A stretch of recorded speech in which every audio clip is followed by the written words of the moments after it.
अस्सलामुअलैकुम दोस्तों, पाण हिन वक़्तु उस्ताद बुखार डिग्री कॉलेज दादू जी उन कैंप अंदर मौजूद आहियूं जंहिंखे हुकूमत पंहिंजो करण लाइ तयारु आहे।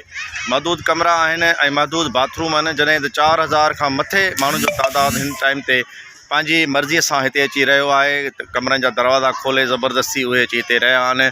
सूरत हाल इंतिहाई सिहत जे हवाले सां तमामु घणी ख़तरनाक आहे, छो त 4000 माण्हू आहिनि ऐं तक़रीबन असां वटि 15-16 बाथरूम आहिनि जिन जी हालत बि हींअर तमामु जेको आहे सो जरी थी वई आहे। उनजो निकाल जो जेको सिरिश्तो आहे उहो न हुजण जे बराबरि हुजण जे करे उन में बि जेको आहे सो तमामु घणो प्रेशर आहे। हिते ॿारनि जो हिकिड़ो वॾो तादादु आहे ऐं मुसीबत इहा आहे त दादू म्यूनसिपल जे तरफ़ां कंहिं क़िस्म जो ताउन कोन्हे को, इंतिज़ामिया तरफ़ां हिन कैंप ॾे निहारण लाइ केरु तयारु कोन्हे को। त जेकी सूरत हाल आहे सिहत जे हवाले सां इंतिहाई जेको आहे सो गंभीर थी वई आहे।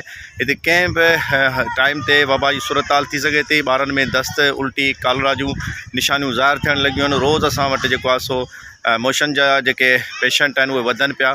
महिरबानी कयो ऐं सिंध हुकूमत खे स्पेशली डिस्ट्रिक्ट दादू इंतिज़ामिया खे घुराए त जेकी खेमा बस्तियूं आहिनि उन्हनि खे जेतिरो जल्दी थी सघे उहो जोड़ियो ऐं हिननि माण्हुनि खे उते शिफ्ट कयो, छो त कॉलेज जे हिकिड़ो महदूद वसाइल हूंदा आहिनि ऐं महदूद हिकिड़ी जेको आहे सो स्पेस हूंदो आहे ऐं तमामु वॾे तादाद में माण्हू हिते असां वटि रहियल आहिनि, जंहिंजे करे हिन जो सिहत जो वॾो इशू आहे। हिननि खे जेको आहे सो ॿिया त मसइला आहिनि ई आहिनि, उनजा जेके समाजी मसइला आहिनि उहे पंहिंजी जाइ ते, पर सिहत जे हवाले सां इहे तमामु गंभीर इशू आहे। हिते तमामु वॾे तादाद में माण्हू आहिनि। हर जॻह ते जेको आहे सो कॉलेज जी जेका ज़मीन यूज़ पई कई वञे, राति जे टाइम ते, सुबुह जे टाइम ते, मंझंदि जे टाइम ते ॿार हिते जेको आहे सो मुख़्तलिफ़ जॻहियुनि ते जेको आहे सो उनखे यूज़ पिया कनि।